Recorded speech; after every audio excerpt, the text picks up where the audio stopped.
and what is the Grassland Society of Southern Africa? That is our first question to Dr. Igzaan Samuels. Igzaan, yes, who and what is the Grassland Society of Southern Africa?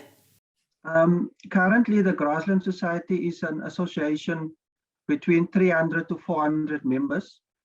Those who are particularly interested in rangeland science, in livestock management systems, in planted pastures, in fire ecology.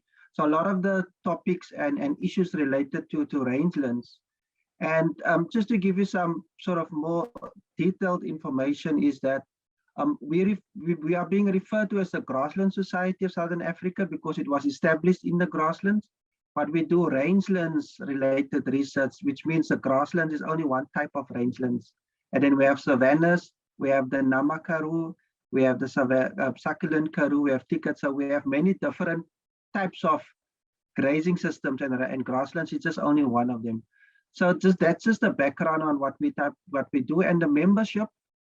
It's particularly those who are working for universities, science councils, private sector, farmers, those who are interested in rangeland. So that's the membership that the GSSA composed of.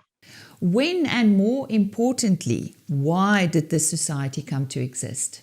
So apparently in 1966, those who were interested in the discipline came together. So there were 96 of them, and they came together in Pietermaritzburg, and today it's called the University of KwaZulu-Natal. So they came together and held the first meeting, and after they decided to create a society because they saw the need to have a society. And since 1966, every year up to 2022, there was an annual congress that they keep where they discuss rangeland related issues. Why is the protection of grassland so important in South Africa? Well, it's not actually important only for South Africa, it's important for the rest of the world. And to give you some perspective, so in South Africa, 69% of our total land surface is rangeland. And in the world, it's 54%. So it's the largest part of the world is actually rangeland.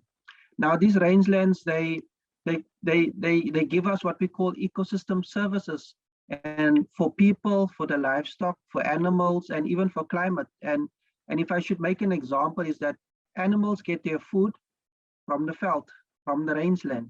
This is the most sustainable food that they can get, and it's the cheapest, and it's the most ecologically friendly to use. And we then benefit from the animals through meat, through milk, through fiber, and all of that.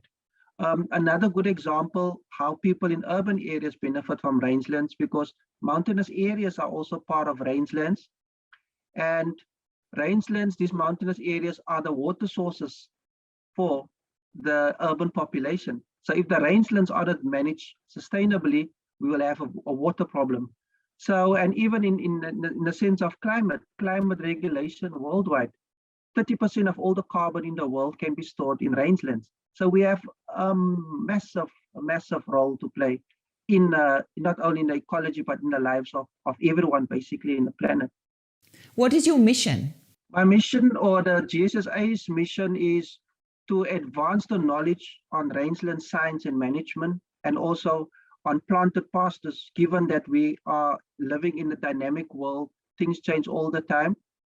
Climatically and socially, things change all the time. So we have to be up to date so that we can implement the best knowledge and have the best knowledge, implement the best practices so that we can sustainably use and conserve these rangelands. Any exciting events coming up? So the annual Grassland Society of Southern Africa, we will have our annual congress from the 25th to the 29th of July. It's at the Aldam Resort. It's located between Ventersburg and Bloemfontein in the Free State.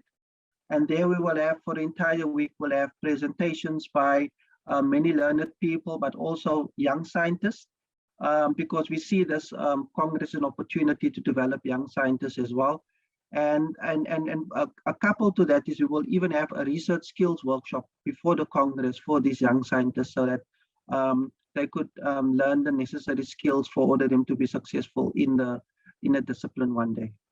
And that was Dr. Igzaan Samuels. And look out for another interview with him where we will be discussing this big event.